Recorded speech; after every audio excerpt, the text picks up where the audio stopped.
Yes, very good morning, boys and girls. अरे good morning, very good morning boys and girls. थोड़ा हंस दो, smile कर दो. चलिए हसून दाखव तू. कुठे आहे तुझा एक दिवसाचा मित्र? गायबच होते तुझे सगळे मित्र. ठीक है, चलिए माय डियर फ्रेंड्स, हमने चैप्टर स्टार्ट किया है जिसका नाम है पॉपुलेशन. जिसका नाम है पॉपुलेशन. कल के डिस्कशन में हमने क्या कंप्लीट किया? What are the effects of population. मैंने आपको बताया है कि हम इन तीनों चैप्टर को अलग अलग सेक्शंस में पढ़ने वाले हैं. सबसे पहले तो हमने समझा कि ये प्रॉब्लम क्यों है. ओके, प्रॉब्लम क्यों है समझने के बाद हमने क्या समझा कि what are the causes of population. Causes के बाद कल हमने क्या देख लिए? इफेक्ट्स. आज अपने को जो लास्ट हेडिंग देखना है वो है मेजर्स. राइट, ये प्रॉब्लम है हमें पता है, लेकिन सरकार ने ऐसे कौन से ठोस कदम उठाया है जिससे इस प्रॉब्लम को सॉल्व किया जा सके. प्रॉब्लम है बोल को छोड़ देते हैं क्या हम? See as a student also you face many problems. बहुत लोगों को मैथ्स डिफिकल्ट जाता है, और जब उस प्रॉब्लम को हम वैसे ही छोड़ देते हैं तो वो प्रॉब्लम बढ़ती जाती है, कभी उसका सोल्यूशन नहीं मिलता. उसका सोल्यूशन क्या है? आपको मन बनाना पड़ेगा कि मैथ्स मुझे इजी जाता है. खुद को बोलना पड़ेगा कि मुझे इजी जाता है. आपको खुद प्रैक्टिस करनी पड़ेगी. 10 बार गलत होने दो. आइंस्टाइन ने जब बल्ब बनाया 1000 एक्सपेरिमेंट में वो सही हुआ. 1000 एक्सपेरिमेंट में वो सही हुआ. और जब उसे पूछा गया कि आप 999 बार फेल हुए, तो उन्होंने कहा नहीं, मैं 999 बार अलग अलग नए नए बल्ब बनाने के तरीके सीखा हूं. मैं क्लास में भी बोला हूं शुरुआती दौर में, either you learn either you win, there is no case of lose. आप हारते नहीं हो, खोने के लिए कुछ नहीं. आइदर यू विन और either you learn, but you never lose. Understand? जिंदगी में हार ये शब्द निकाल दो अपने डिक्शनरी से. एक तो मैं जीतूंगा, अगर नहीं जीत पाया तो मैं सीखूंगा. अभी रिसेंटली कॉमनवेल्थ गेम्स में हमारा Olympic gold medallist silver medal जीता है ना? क्या नाम है उसका? नीरज चोपड़ा. बरोबर, सबको पता है नीरज चोपड़ा ने कॉमनवेल्थ गेम में सिल्वर मेडल जीता है ना? लेकिन ओलंपिक्स में क्या जीता था? क्या जीता था ओलंपिक्स में? तो इसका मतलब हार गया क्या वो? इसका मतलब हार गया क्या? नहीं. There was something to learn. That means he must have made some or certain mistakes. Even if not made any mistakes, जिस व्यक्ति ने कॉमनवेल्थ गेम्स में गोल्ड जीता है, शायद उसने उससे 2 कदम ज्यादा प्रैक्टिस की होगी. बरोबर, एक तो उसकी प्रैक्टिस कम हुई होगी, या फिर अगर उसकी प्रैक्टिस में कहीं कमतरता नहीं है तो इसका मतलब जो नंबर 1 आया है उसने इस बार नीरज चोपड़ा से ज्यादा प्रैक्टिस की है. लेकिन नीरज चोपड़ा हारा है क्या? नहीं हारा. Did he say I am a failure? No. He must have learn. जैसे उसके प्रैक्टिस में कोई कमी नहीं, शायद वो जो गोल्ड मेडलिस्ट वाला था उसने कुछ चीजें अलग की, कुछ एक्स्ट्रा प्रैक्टिस की, जिसकी वजह से वो गोल्ड लाया. तो वो गोल्ड क्यों लाया, कैसे लाया? जब वो मैच में उसके साथ खेला होगा तो उसने कुछ चीजें उससे सीखी होगी जो उसे इंप्रूव करनी पड़ेगी एज अ प्लेयर. नहीं तो ओलंपिक्स में गोल्ड जीत के तो सर्वश्रेष्ठ हो गया. हर जगह पे उसने गोल्ड ही जीतना चाहिए ना. अगर कॉमनवेल्थ में जाके अगर वो सिल्वर जीतता है, इसका मतलब क्या है? Learning is a continuous process. Learning is a continuous process. ये कभी खत्म नहीं होता. लर्निंग का प्रोसेस कभी खत्म नहीं होता. And when you learn you either win or you either learn, you never lose. इस मेंटेलिटी से, इस माइंडसेट से आगे चलने का लाइफ में. मैथ सीख के क्या होगा? फेल नहीं होता कोई. एक तो तुम सीखोगे या जीतोगे. जीतोगे मतलब 99 100 मार्क लोगे, या फिर 80-90 के बीच में रहोगे. फेल कोई नहीं होगा मैथ्स में. इतने बात पे अश्योर्ड रहो. थोड़ी सी लेकिन मेहनत लेनी पड़ेगी. In today's session, let us start on the positive note with an open mindset that we will either learn or either will win. So let's start learning about measures to check population. सरकार ने बहुत से measures, बहुत से कदम, बहुत से steps लिए हैं जिससे कि पॉपुलेशन को कंट्रोल किया जा सके. Yes or no? बट सरकार कामयाब हुई है क्या? एक हद तक कामयाब हुई. 100% कामयाब हुई है क्या? नहीं. Still the population is increasing. That means even the measures and efforts taken by the government are still not sufficient to control or solve the problem. देखो, दो ही चीजें हो सकती है, एक तो प्रॉब्लम के सामने हार मान लो, या फिर प्रॉब्लम को फेस करो, डटे रहो और उस प्रॉब्लम का सोल्यूशन ढूंढो। यहाँ पे बहुत से लोगों को लगता होगा कि मुझे तो मैथ्स बहुत डिफिकल्ट जाता है, मैंने सोचा कॉमर्स में आके मैथ्स करने की जरूरत है, वापस यहाँ पे मैथ्स फेस करना पड़ रहा है। अगर मैथ्स आपके लिए एक प्रॉब्लम है तो 11th स्टैंडर्ड वो फेज है जहां पर खुद पे भरोसा रख सकते हो, सेल्फ कॉन्फिडेंस रख सकते हो, खुद के दिल को बोल सकते हो कि न मैं ये करके रहूंगा, इस प्रॉब्लम का सोल्यूशन प्रैक्टिस से लेकर रहूंगा। This is a chance, you have to open your mind. Consistently बार बार डे 1 से मैथ्स रखो बोलने के लिए मेरा घर का कुछ नहीं जाता, ओसीएम भी मैं ही पढ़ाता हूं, मैथ्स मैडम पढ़ाते, कुछ फर्क नहीं पड़ता। मैं आपको डे 1 से यही कहता हूं कि मैं जो डिसीजंस लेता हूं, जो मैं सुझाव देता हूं, जो मैं बातें समझाता हूं, वो आपके करियर ओरिएंटेड एजुकेशन के मुताबिक होती है। इसमें मेरा पर्सनल इंटेंट कुछ नहीं रहता, इसमें मेरा पर्सनल फायदा कुछ नहीं है। व्हेन आई से mathematics for commerce is compulsory, it means it is for your better career. आप ओसीएम में मुझसे ही पढ़ने वाले, कोई और क्लास में जाकर तो पढ़ने वाले हो नहीं, पढ़ने वाले तो पूरे सब्जेक्ट मेरे पास ही हो ना। उल्टा मेरे को ओसीएम पढ़ाने के लिए ज्यादा आसान है, 8 ही चैप्टर है उसमें, तो इतना मैथ्स के जैसे 20-20, 22-22 चैप्टर भी नहीं। लेकिन बात कैसी है, अल्टीमेटली जब स्कोर की बात आएगी, मेरा बच्चा वहां टॉप पे नहीं दिखेगा। And I don't want any of my student to be a mediocre और एवरेज और बिलो एवरेज। मेरे क्लास में बैठे हो तो दिल में ठान के चलो कि मैं 90% क्या हो जाऊं। तो मेजर्स टू चेक पॉपुलेशन, अब इस प्रॉब्लम का सोल्यूशन ढूंढना है। So there are various steps which the government has taken. The government has taken various steps to solve the problem of population. My dear friends, these measures can be classified as some economic measures and some social measures and a very firm step which is the population policy of India.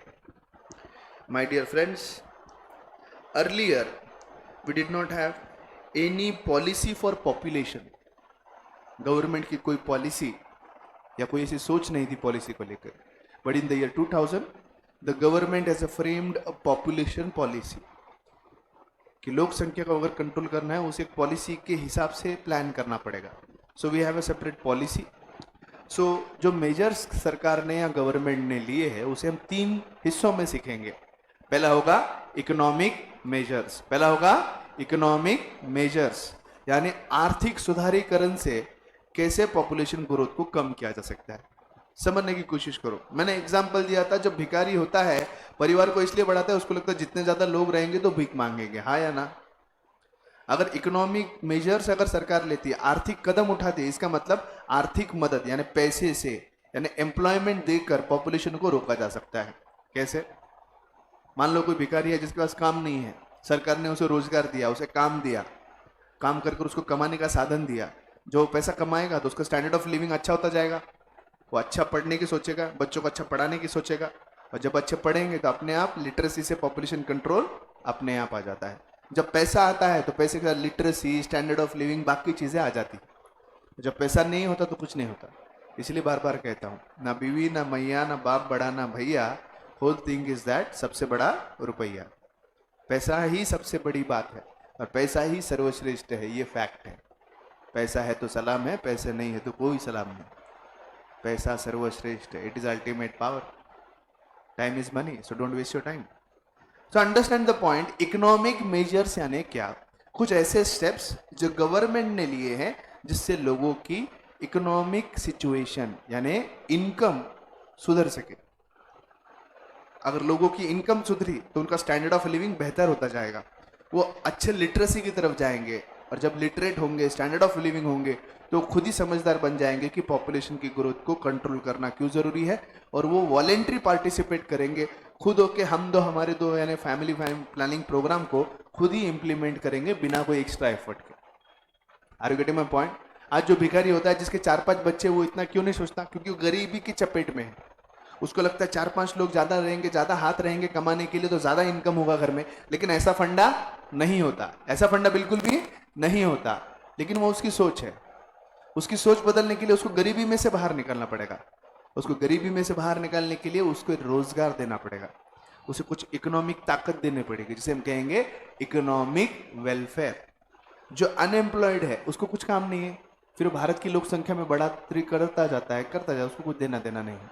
लेकिन जब बेरोजगार को रोजगार मिलेगा, when an unemployed will get employment, when an unemployed will get employment, what will happen in that particular time? He'll have some economic growth. He'll have some economic growth. And when they'll have economic growth, ultimately there would be increase in standard of living. After increase in standard of living, there will be automatic control on the population growth. Yes or no? तो हम सरकार के द्वारा लिए गए जो measures है, all whatever measures which are taken by the government to control the population have to be studied in the three heads. What is the first head? Economic measures. What is the first head? Economic measures. What is the second head? Social measures. देखो बहुत बार economic growth से भी कुछ काम नहीं होता, गलत मत समझना। जैसे राघव का एग्जांपल दिया, पैसे की कमी है क्या घर पे? नहीं, राठी जी के घर पे बिल्कुल भी पैसे की कमी नहीं है, लेकिन फिर भी their parents insisted for a third child. समाज, लड़का होना जरूरी है, परिवार में कुल दीपक का होना अनिवार्य है, कंपल्शन है। So even after having 2 daughters, their parents have thought for a third child because लड़का जरूरी है। कंधा कौन देगा? हमारा बुढ़ापे का पेंशन प्लान कौन बनेगा, है ना? रिटायरमेंट के बाद क्या होगा? आगे इतनी संपत्ति, राठी ट्रेडिंग कंपनी कौन संभालेगा, है ना? लड़का चाहिए, लड़की तो करने से रही। अब मुझे बात बोलो, इनके परिवार को किसी आर्थिक मदद की जरूरत है? नहीं, ऑलरेडी बहुत आर्थिक है, माल ही माल है, पैसा बहुत है। तो आर्थिक जो है, पैसा जो है वो ऑलरेडी बहुत है, तो उसमें कुछ प्रॉब्लम नहीं है। फिर क्या ऐसी बात है कि उसके बाद भी उसके पेरेंट्स ने राघव का सोचा या तीसरे चाइल्ड का सोचा? फैक्ट इज समाज, सोसाइटी। समाज में जो कंसेप्ट है, लड़का होना कंपलसरी है। एक आध लड़की हुई ठीक है, लेकिन एक के बाद जब दूसरी लड़की होती है तो पेरेंट्स टेंशन में आ जाते, उसके सासू टेंशन में आ जाती, ससुर जी टेंशन में आ जाते, परिवार के सब लोग टेंशन में आ जाते।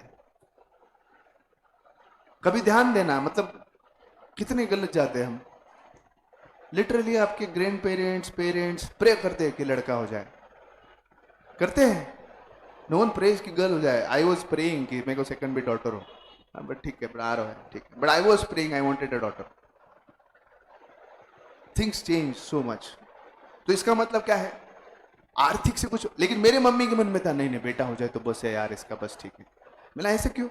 नहीं, तुझे नहीं समझता, मुझे नहीं समझता, नहीं, समाज नहीं समझने देता, सोसाइटी समझने नहीं देती, ये फैक्ट है। Am I correct? यस और नो माय फ्रेंड्स? क्या मैं सही बोल रहा हूं? यस। तो मतलब सिर्फ आर्थिक यानी इकोनॉमिक मेजर्स लेके क्या हम पॉपुलेशन ग्रोथ को कंट्रोल कर सकते हैं? नो, हमें समाज में भी बदलाव लाना पड़ेगा। लोगों के दिमाग में से ये सन मेटा प्रेफरेंस यानी बेटा होना चाहिए, कुल दीपक होना चाहिए, लड़का होना ही चाहिए, इस कंसेप्ट को हटाना पड़ेगा। इस कंसेप्ट को हटाने के लिए हमें आर्थिक मेजर से कुछ होगा क्या? नहीं, हमें सोशल मेजर्स कुछ उठाने पड़ेंगे। जैसे मैंने कहा कि गलत बात नहीं है, पुरुषों ने नसबंदी क्यों नहीं करनी चाहिए? क्यों नहीं करनी चाहिए? हंसी वाली बात होगी, लेकिन पुरुषों ने नसबंदी क्यों नहीं करनी चाहिए?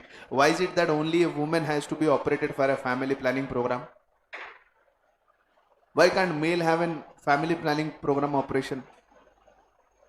क्यों ना पुरुष नसबंदी करे?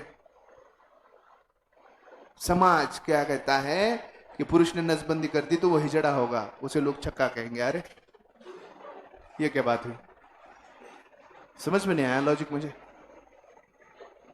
ये लॉजिक नहीं समझ में आता। सही बोल रहा हूं ना मैं? बात सही बोल रहा हूं कि गलत बोल रहा हूं? हंसने वाली बात नहीं, हम बड़े हो गए, तुमको बात साफ साफ बोलनी पड़ेगी, समझना पड़ेगा। कंसेप्ट है, कंसेप्ट है।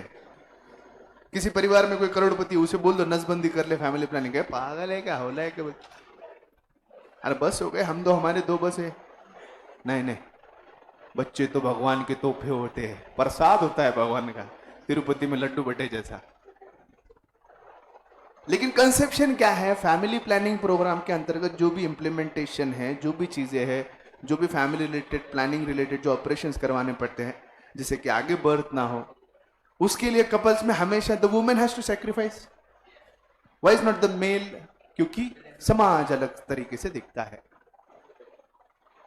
तो इसको समझाने के लिए क्या करना पड़ेगा? सोशल मेजर्स लाने पड़ेंगे। आर्थिक मेजर से कुछ नहीं होता, आर्थिक मेजर से कुछ नहीं होता, सिर्फ इकोनॉमिक मेजर से कुछ नहीं होता। हमें साथ साथ हम सोशल मेजर्स भी लाने पड़ेंगे। पैसे तो देने ही पड़ेंगे, साथ साथ समाज में लोगों की सोच को सुधारना पड़ेगा। Are you getting my point?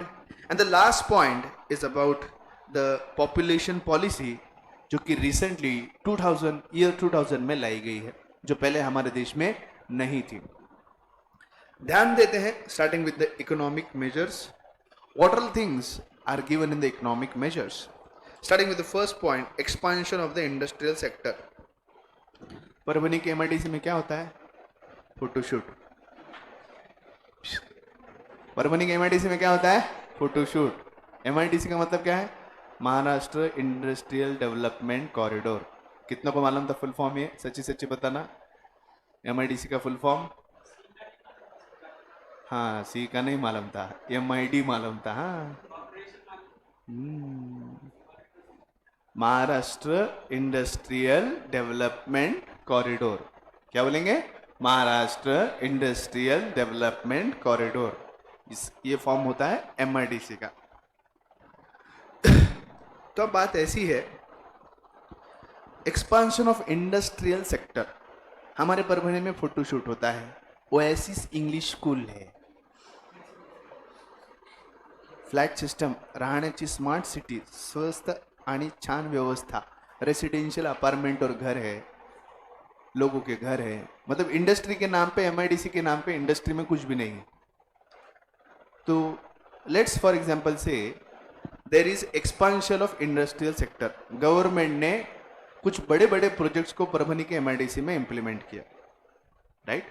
जब बड़े बड़े प्रोजेक्ट्स एमआईडीसी में इंप्लीमेंट होंगे, लेट्स से कोई स्पिनिंग मिल को लाया है, कोई स्पिनिंग मिल को लेकर आया, तो स्पिनिंग मिल के साथ साथ 1000 लोगों को रोजगार मिलता है। जैसे गवर्नमेंट ने मेडिकल कॉलेज लाया है, गवर्नमेंट मेडिकल कॉलेज से कम इनडायरेक्टली परभनी के 10,000 परिवारों को रोजगार मिलेगा, परभनी के 10,000 फैमिलीज को रोजगार मिलेगा।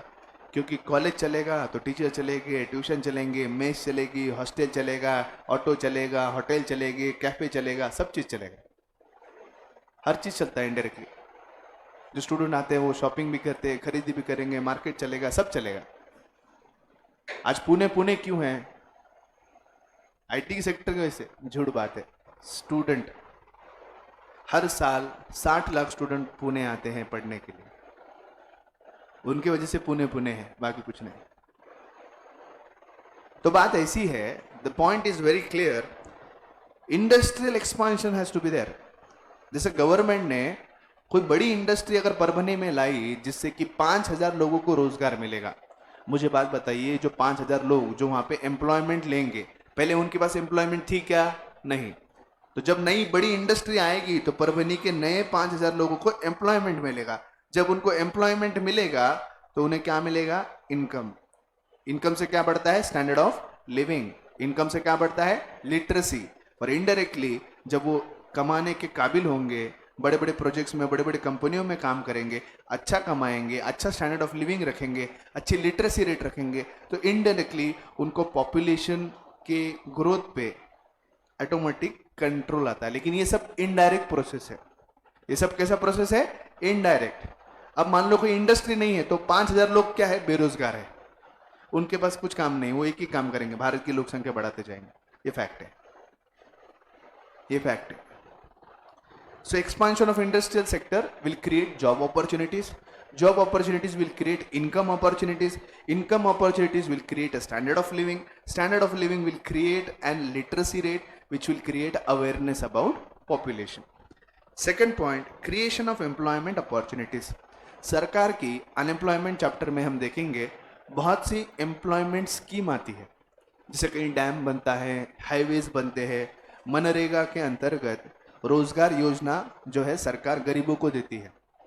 तो कंपलसरी जो गौर गरीब होते हैं, जो बिलो पॉवर्टी लाइन होते हैं, इन्हें मनरेगा या फिर कोई रोजगार योजना, प्रधानमंत्री रोजगार योजना, इंदिरा गांधी, ये गांधी जो भी है, वो उनके नाम पे जो भी रोजगार योजनाएं हैं उस रोजगार योजना है उनके अंतर्गत उन्हें जॉब दिया जाता है, एम्प्लॉयमेंट दिया जाता है।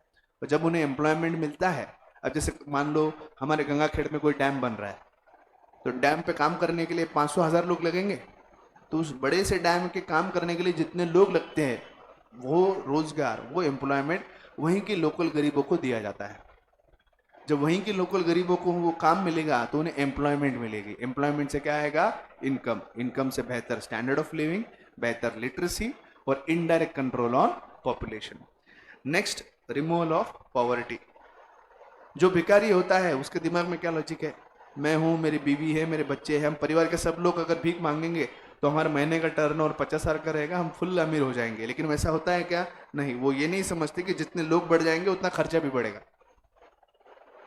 तो जब तक लोग गरीबी की चपेट से बाहर नहीं निकलते तब तक उनकी ये सोच जो है कि जितने लोग होंगे उतना ज्यादा परिवार। खाला है, खाला के साथ मामू है, मामू और खाला को लगता है अपन दोनों काम कर रहे हैं, मियाँ बीवी 500-600 रुपए लेके आ रहे, तो एक काम करते हैं अपन 7-8 बच्चे करते हैं। तो 7-8 बच्चे जब खालू और मामू के रहते हैं तो बोलते 7-8 बच्चों के 300-300 भी पकड़े तो 2,000 रुपये रोज होते हैं।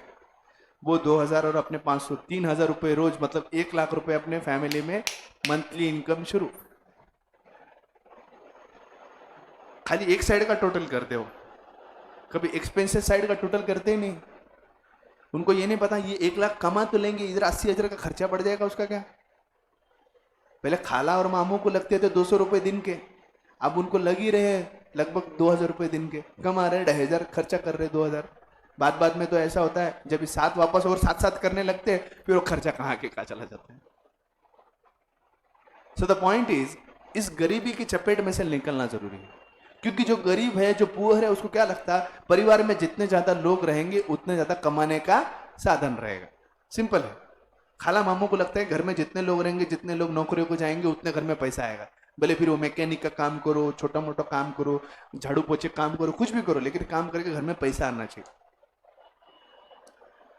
सो जो गरीब है, जो पुअर है, जो पॉवर्टी है, उनके घर में बच्चे इस उद्देश्य से पैदा किए जाते हैं ताकि घर में पैसे आए। और मान लो खाला और मामू को पहले 4 लड़कियां हुई तो फिर तो वो टीम बनाने तक नहीं रुकते। मान लो खाला मामू को पहले 3-4 लड़कियां हो गई, फिर तो 11 की टीम बनाने तक नहीं रुकते खाला मामू। ये भी फैक्ट है, क्योंकि इनकम चाहिए। आर्गेट में पॉइंट। तो गरीबी की चपेट में से निकलना जरूरी है।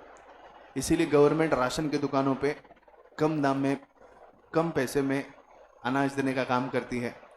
जो बिलो पॉवर्टी लाइन लोग हैं उन्हें सुख सुविधाएं देती है। सिविल हॉस्पिटल में, गवर्नमेंट हॉस्पिटल्स में फ्री में इलाज दिया जाता है। जिला परिषद के गवर्नमेंट स्कूल में फ्री एजुकेशन दिया जाता है। ये सारे स्टेप्स इसलिए किए जाते ताकि जो गरीब है वो पॉवर्टी में से बाहर निकले। एक बार वो गरीबी की चपेट से बाहर निकला तो अपने आप उसका दिमाग काम करने लगता है कि ये जो वो सोच रहा था ये सारी चीजें क्या है? गलत है। Next, equitable distribution of income and wealth. कहते तो है सरकार कि हम हर किसी को समान तरह की इनकम देने का कोशिश करेंगे, लेकिन ये एक बेवकूफ़ी की बात है।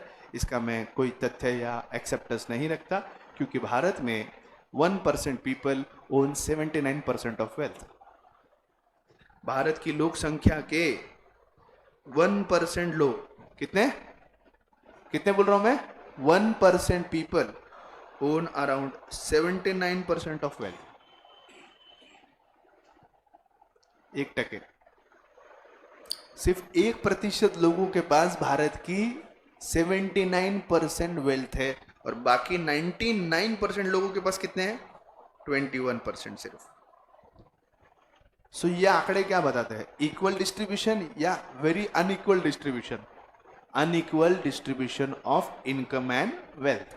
और जब unequal distribution of income and wealth होगा तो पॉपुलेशन जैसी प्रॉब्लम का कोई इलाज नहीं हो सकता। गवर्नमेंट फिर भी कोशिश करती है, लेकिन मुश्किल है। यही सब चक्कर के अंदर equitable ground, equitable distribution of income and wealth, ये सब फंडे के चक्कर में, ये सब जो फंडा है, ये सब के चक्कर में जो काम हुआ है वो यही है, दैट इज रिगार्डिंग रिजर्वेशन। तो रिजर्वेशन का जो फंडा है वो इसी आधार पे है ताकि सबको इक्वल अधिकार मिल सके। लेकिन उस रिजर्वेशन को दूसरा ही सब कुछ मोड़ दे दिया लोगों ने। वो जिस उद्देश्य से अंबेडकर ने लाया था वो उद्देश्य कभी साकार ही नहीं हो रहा, अब किसी और उद्देश्य से ही इस्तेमाल किया जाता है। The reservation should have been given on an equitable ground of income of people. I understand कि कोई गरीब है जिसके पास पैसा नहीं है, जिसके खाने पीने की हालत है, उसे रिजर्वेशन देना चाहिए। लेकिन अब जो रिजर्वेशन का सोच हमारे यहाँ इम्प्लीमेंट करने की कोशिश करते हैं, that is on the basis of caste. Already कोई एससी समाज में से कोई लड़का आता है, उसको रिजर्वेशन मिलता है, एमबीबीएस की सीट में आराम से लग जाता है, उसका पिताजी already class 2 officer, class 1 officer होता है। अरे उस समाज में और भी लोग हैं जो एकदम छोटा मोटा कर्मचारी का, लेबर का काम करते हैं, उनके बच्चों को कभी संधि नहीं मिलती। ओबीसी कास्ट को अब रिजर्वेशन होगा। अरे ओबीसी कास्ट में कितने बड़े बड़े नेता हैं, उनके घर के बच्चे मस्त आरक्षण का इस्तेमाल करके बड़े बड़े आईआईटी में पढ़ते हैं। लेकिन उसी समाज में जो बच्चे रहते हैं जिनके घर पे माँ बाप को खाने को नहीं, उन बच्चों को रिजर्वेशन का कभी फायदा नहीं होता। अब सरकारी नौकरी है, सरकारी नौकरी में भी रिजर्वेशन लगता है। एससी की कोई सीट निकली है रेलवे डिपार्टमेंट में, उस रेलवे के डिपार्टमेंट की उस सीट पे रिजर्वेशन कोटा में भी आपका नंबर रखना है। 2 लोग हैं, ये दोनों लोग हैं, दोनों भी सेम कास्ट है, रिजर्वेशन के बेसिस पे लगना है। खाली इस सीट के लिए जो अफसर देगा पोजीशन, उसको मोरलवार जो है 10 लाख रुपए दे सकता है, वैसे 1 रुपया भी नहीं दे सकता। इसको नौकरी मिलेगी। नौकरी किसे मिलेगी? 10 लाख रुपए देने वाले को। हालांकि किसे मिलने चाहिए? एकेडमिक्स के आधार पे वैसे करके। उसको मिल रही है क्या? नहीं मिल रही। तो क्या फायदा हुआ रिजर्वेशन का? कुछ फायदा है? नहीं है। ये प्रॉब्लम है। इसीलिए मैं इसका विरोध करता हूं। इसलिए मैं चाहता हूं कि समान नागरिक कायदा हो। और इसीलिए हम कॉमर्स वाले सबसे सुखी लोग हैं कि हमारे यहाँ मैक्सिमम प्रोफेशनल कोर्सेज में रिजर्वेशन सिस्टम ही नहीं है। सीए, सीएस, सीएमए में कहीं भी रिजर्वेशन कास्ट के नाम पे नहीं है। आपको पास होना है तो मेरिट के नाम पे, कोई कास्टिज्म नहीं, कुछ नहीं। That is the thing I am proud about. CA, CS, CMA में, एमबीए में और में है रिजर्वेशन। कॉलेज रिलेटेड जो भी कोर्स है वहां पे है, लेकिन ऑटोनॉमस इंस्टीट्यूट जैसे सीए, सीएस, सीएमए है, यहाँ कुछ नहीं चलता। तुम्हारा मेरिट है तो लाओ, जात के नाम पे डिग्री मत मांगो। सही बात है ना? नीट में एक ओपन का बच्चा एक लेवल तक स्कोर करता है, उसके 10% स्कोरिंग करने वाला एससी का स्टूडेंट लग जाता है। ये क्या बात हुई? यानी हम भविष्य में एक पोटेंशियल डॉक्टर को पीछे करके एक कम पोटेंशियल वाले डॉक्टर को आगे कर रहे हैं। क्या ऐसा स्किल इंडिया बनेगा? क्या इस तरह से भारत एक सुपर पावर बनेगा? कभी नहीं बन सकता। योग्यता होनी चाहिए। और बुरा कब लगता है? मिर्जापुर में बोले हैं। कौन बोला मिर्जापुर में? मिर्जापुर देखा? कौन है मिर्जापुर का हीरो? विलन कौन है? कालीन भैया के बेटे कौन है? मुन्ना। मुन्ना क्या बोलता है? बुरा कब लगता है? जब आप योग्य होकर भी आपकी योग्यता को ठुकराया जाता है। और ये बात फैक्ट। आपको पता है आप किसी चीज के लिए योग्य हो और आपकी योग्यता कंसिडर नहीं करके दूसरे व्यक्ति को जब आगे किया जाता है जिसकी योग्यता नहीं होती, तब ठेस लगती है, तब दिल में मार लगती है। चलो खोरो, इसके ऊपर मैं कितना भी बात कर सकता हूँ। We can go into very deep. Let's come to our point. Social measures के बारे में हम बात करेंगे कि समाज में बदलाव के लिए क्या क्या मेजर्स गवर्नमेंट ने लिए हैं। What are the steps taken by the government to ensure that there is change in the social society. Starting with the first, spread of education.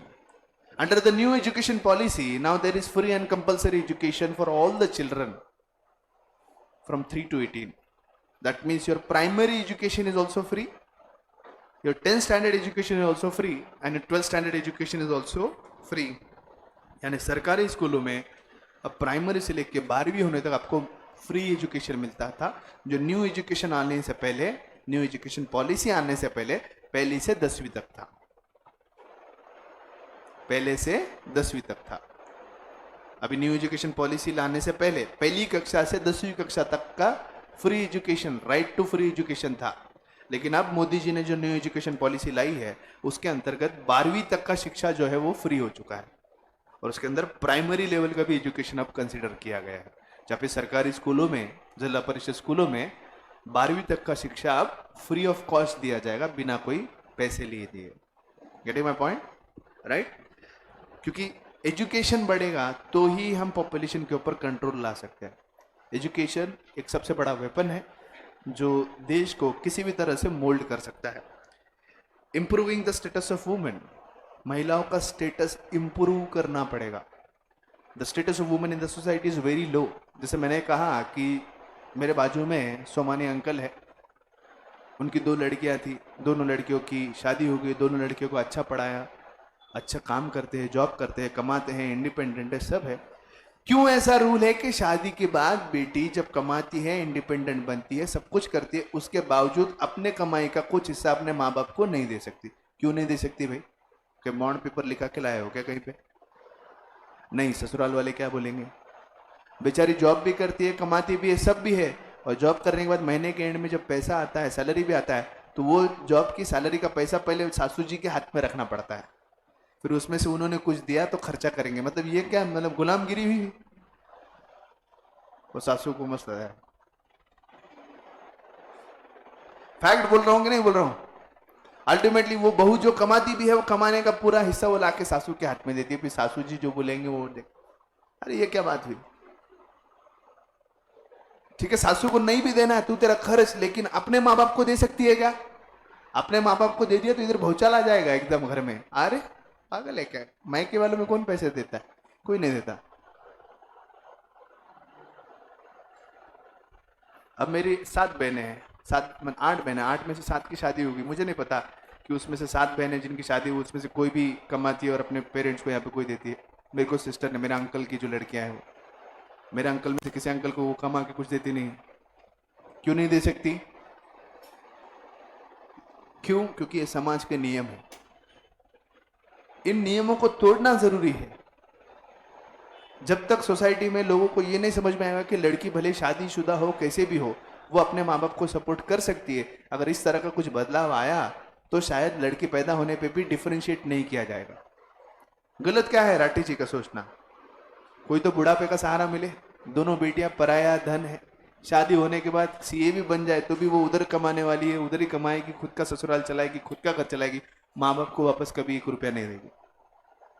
जिंदगी ऐसे अकेले तो नहीं कर सकती, तो कोई तो सहारा चाहिए राठी ट्रेडिंग कंपनी का, है ना?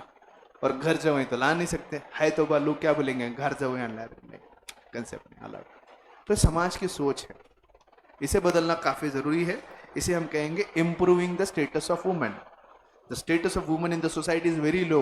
व्हाट इज सेड क्लियरली कि ग्रामीण के अंदर जब 100 लड़कियां हैं, वो तो कानून कहता है इसलिए ठीक है, वरना लड़कियों की शादी आज भी ग्रामीण में 15-16 में निपटाने की तैयारी है। वो तो कानून है इसलिए 18 साल तक शादियां नहीं हो सकती, लेकिन फिर भी आज ग्रामीण में 100 में से 50-60 लड़कियों की शादी 18 साल की उम्र में होती है। बची हुई लड़कियों की मैक्सिमम 20-21 में हो जाती है। यानी पोस्ट ग्रेजुएशन तक की पढ़ाई करने का अधिकार 100 में से 1 लड़की को मिलता है।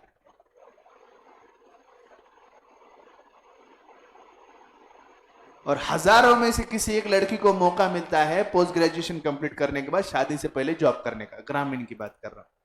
और इतना इंपॉर्टेंट क्यों है? क्योंकि भारत एक ग्रामीण देश है। 65% of the population lives in villages. अरे गेट माय पॉइंट? जो लड़के 18 साल की है, जो कुछ करते नहीं, कुछ कमाती नहीं, कुछ नहीं, और शादीशुदा करके बस पति के भरोसे रोटी है, तो वो कुछ ही नहीं, बस शादी करो, बच्चे पैदा करो, परिवार बढ़ाओ, इसके अलावा वो कुछ काम नहीं कर सकती। वो भी बेचारी क्या करेगी? वो उसकी रोटी भी चल रही है, फिर वो बोलेगा 4 बच्चे चाहिए, 5 बच्चे, तो वो ऑब्जेक्ट भी नहीं कर सकती, because she is not independent. और ये स्टेटस ऑफ वुमेन जब तक इंप्रूव नहीं होता, तब तक भारत की लोक संख्या पे कंट्रोल नहीं लाया जा सकता। Are you getting my point? Next, raising the minimum age of marriage. Recently, Modi ji has tried to put up the bill for increasing the age of marriage for girls from 18 to 21. I would really appreciate if this is implemented at a very fast speed. क्योंकि ये अगर हो गया तो भारत की लोक संख्या में 100% कंट्रोल बहुत जल्दी और बहुत तेजी से आ जाएगा। क्योंकि लड़कियों को ग्रेजुएशन तक का पढ़ने का अधिकार मिल जाएगा। बाय डिफॉल्ट 21 साल तक कोई शादी नहीं करवा सकता, तो करवा दिया तो फिर जेल हो जाएगी। अभी लोग 18 तक भी क्यों चुप बैठे हैं? क्योंकि कानून है। नहीं बैठे ना तो ग्रामीण में आज भी लोगों की 16 साल में शादी कराने की तैयारी है। ये फैक्ट है। चुप क्यों बैठे हैं? क्योंकि कानून है। कम से कम 21 साल का कानून आएगा तो ग्रेजुएशन लेवल तक चुप बैठेंगे।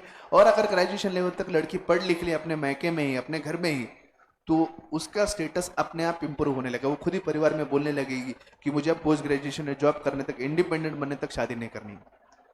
अब बेचारी 18 साल की लड़की के पास कोई ऑप्शन भी नहीं है, उसका खुद का सोच उतना नहीं रहता, उसका दिमाग भी नहीं रहता, उतनी मैच्योरिटी भी नहीं रहती। 18 साल की लड़की मतलब तुम्हारे एज की, उसको क्या ही समझता। उसके लिए उसके माँ बाप जो बोलते वही सच और वही गलत है। अगर उसके माँ बाप अपने ग्रामीण बोलते नहीं नहीं लगन कराओ लगते, तो वो बेचारी कह हाँ मैं हाँ ही बोलेगी। और 18 साल की उम्र होने के बाद 19 साल 20 साल की उम्र में तो माँ बन जाती है बेचारी। खेलने कूदने के दिन है, ग्रेजुएशन पढ़ने के दिन है, पोस्ट ग्रेजुएशन पढ़ने के दिन है। पोस्ट ग्रेजुएशन तक ऑलरेडी ग्रामीण में पढ़ने वाली लड़की जो 18 साल की उम्र में शादी करती है, ऑलरेडी 3-4 लड़कों की बच्चों की माँ रहती है। ऐसे स्टेटस ऑफ वुमेन बदलेगा तो फिर पॉपुलेशन की ग्रोथ पे कुछ नहीं हो सकता। This are facts, true facts of the society.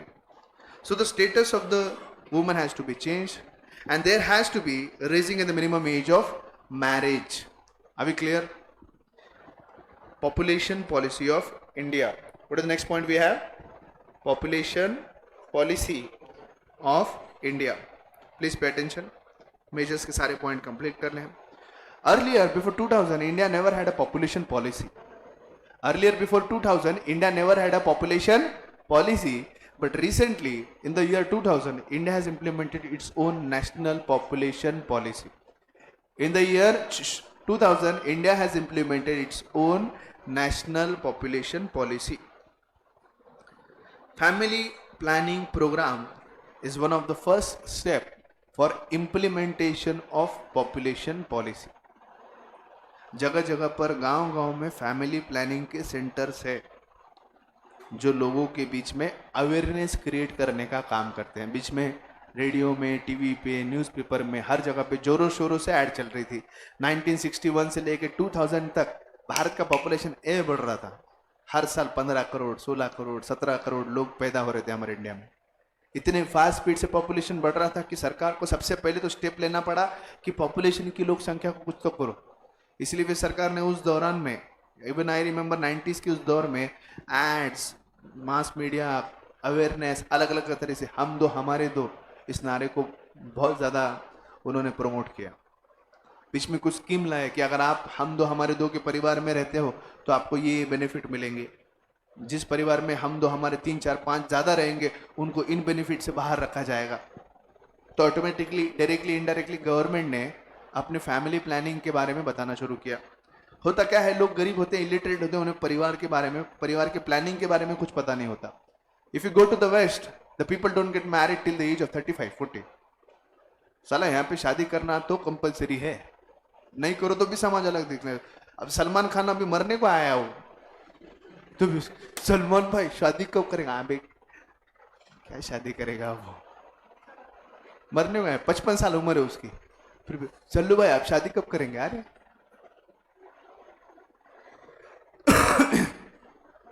मैंने क्या कहा, भारत में आप कुछ करो मत करो, एक बात पक्की है। क्या है पक्की? होणार सून ती तुझ्या घरची, हो ना पिल्लू, होणार ती सून तुझ्या घरची, इसके घर की वो सून बन के रहेगी। तेरे घोड़ी के न चढ़ाया भूतनी के, भूतनी के कुछ भी हो, लेकिन होणार सून ती तुझ्या घरची, बाकी कुछ भी हो जाओ वो तेरी घर की बहू तो पक्की बनेगी। क्योंकि बाकी कुछ हो ना हो जिंदगी में, शादी हमारी होके रहेंगी, हमारे भी बच्चे होके रहेंगे, पापा उनके साथ बैठ के कैरम खेलेंगे, लेकिन बच्चे जरूर होंगे। ये फैक्ट है समाज का। Is it true? It's a true. बहुत से परिवार में तुम देखते हो कुछ नहीं करते लड़के, शादी करके बच्चे करके क्या करते? कुछ नहीं, बच्चे घूमते रहते, इधर उधर से कॉपी लो जाते रहते, उधर घूमते रहते, बस मौका पीटते, कुछ लेना, बस शादी हो गई बच्चे के, हमारे वाह सेटल है। हमारे यहाँ परिवार में सेटल करना मतलब शादी कराना। सेटल करना मतलब ये नहीं उसका करियर बनाना, उसको जॉब ओरिएंटेड बनाना, उसको इंडिपेंडेंट बनाना, कमाने के लायक बनाना, उससे सेटल करना नहीं करते। इंडिया में सेटल करना मतलब शादी करवाना, 2-4 बच्चे, उसमें भी लड़का होना जरूरी है, तो वो सेटल है। ये सेटल होने का परिभाषा है, डेफिनेशन है। सो इसके लिए family planning in the year 1952, कौन से साल में? 1952, 70 साल पहले इंडिया में फैमिली प्लानिंग प्रोग्राम को लॉन्च किया गया, जहां पर घर घर जाकर सरकारी लोगों को समझाते हैं कि फैमिली प्लानिंग प्रोग्राम क्या होता है, कैसे फैमिली प्लानिंग को, इवन फैमिली के बारे में प्लानिंग करना भी एक अपने आप में एक कला है। मतलब आप किस एज में शादी करना चाहिए, शादी होने के बाद कौन सी एज में बच्चे होने चाहिए, ये सारी चीज। जैसे मैंने कहा वेस्ट में लोग 35 साल तक तो शादी शब्द भी नहीं निकालते। 35-40 के बाद कहीं तो उनको समझ आ रहे चलो this guy is really good, फिर वो कहीं तो सोचते कि अपन शादी करेंगे।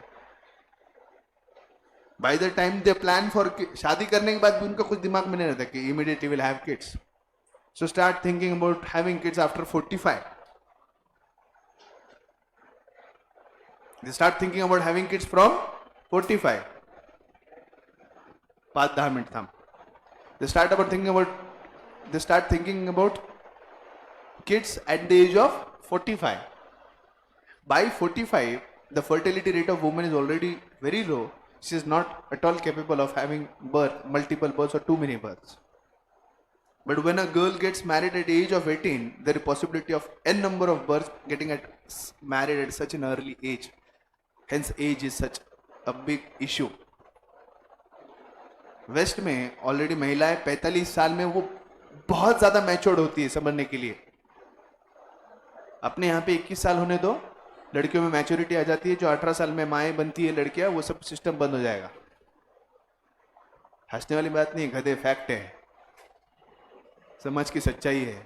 पढ़ना है तुमको, सच फेस करना है। हाँ, बालिका वधू ध्यान। तो 35-40 की एज में वो शादी का सोचते हैं, उसके बाद में बच्चों के बारे में 45 तक सोचते हैं।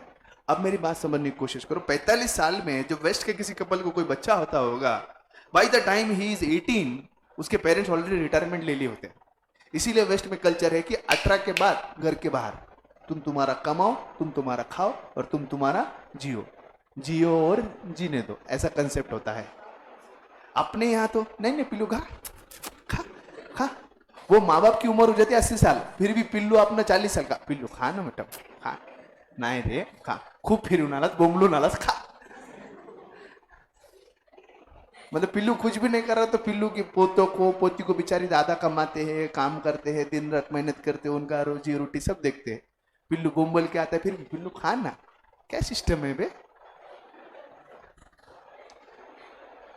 वेस्ट के जैसा चाहिए, 18 साल के हकल लेते घर के बाद, तुम तुम्हारा चलो, तुला पाटो लगते पहले। इसे कहते हैं फैमिली प्लानिंग, जो हमारे लोगों को नहीं समझती। हमारे यहाँ फैमिली प्लानिंग यानी सेटल करना, यानी शादी करवाना, बच्चे होना, उसमें भी लड़का होना, ये होगा सेटलमेंट। इसे फैमिली प्लानिंग नहीं कहते। तो फैमिली प्लानिंग सेंटर्स हमारे यहाँ अलग अलग जगह पे बनाए गए हैं, जिसके द्वारा जगह जगह पर लोग जाकर, गरीब बस्तियों में जाकर लोगों को समझाते हैं कि परिवार का साइज जो है स्मॉल होने का महत्व क्या है, फैमिली प्लानिंग क्या होती है। फैमिली प्लानिंग के अंतर्गत women get operated, the men get operated, जैसे नसबंदी मैंने कहा, जैसे कि अपने आप एक ऑपरेशन करवाने के द्वारा हम पॉपुलेशन ग्रोथ को रोक सकते हैं। लेकिन फिर से वही प्रॉब्लम है कि समाज इसको अलग तरीके से दिखता है। वुमेन करो तो ठीक है, मर्द करो तो ना मर्द हो गया, वही जड़ा कहलाएगा। ये क्या बात हुई। हम लोग इंप्लीमेंट करते हैं। चलो, आप लोग पढ़े लिखे हो, आप लोग पढ़े लिखे हो, आप लोग पढ़े लिखे हो क्या? नो नो या हो ना? How many of think you are literate? How many of you think you are literate? कितने लोगों को लगता है आप पढ़े लिखे हो, आप लिटरेट हो? You know what is meaning of literate? जो 10वीं पढ़ा वैसे नहीं होता। लिटरेट का मतलब क्या होता है? A person who is capable of reading, writing and understanding in any language.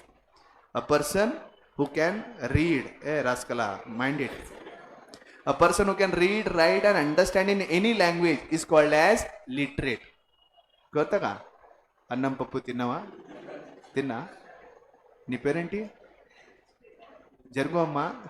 तो बात ऐसी है कि आप किसी भी भाषा में बोल सकते हो, समझ सकते हो, लिख सकते हो, तो आप लिटरेट हो।